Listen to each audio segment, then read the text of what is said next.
Jeden z mých dalších projektů, zavolal mi jeden pán, jestli bych neuměl vyrobit vetknutý schody, že poptal nějakou firmu, že chtěli nějaký totální nesmysl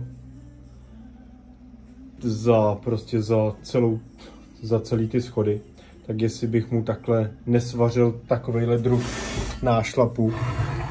Je to vlastně jeden ze schodů, který on chce.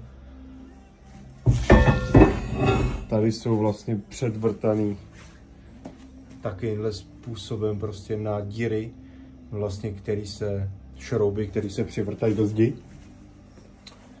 Materiál jsem zvolil silnostěnej, samozřejmě, že jo, jsou to schody, chodí potom lidi, děti, nosí se potom nábytek, tak aby to něco vydrželo. Takže samozřejmě trochu předimenzoval jsem to, už jenom z toho, že sám mám doma vetknutý schody, který jsem si dělal sám.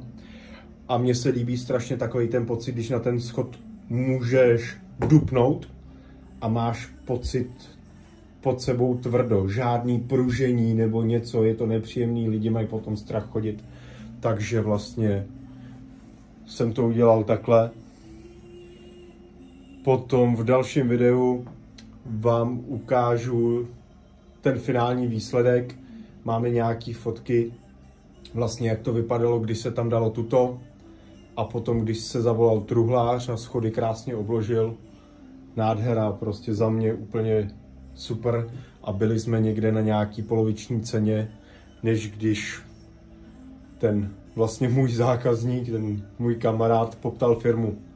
Takže zase, kdybyste náhodou měli zájem, není žádný problém. I tohle umím.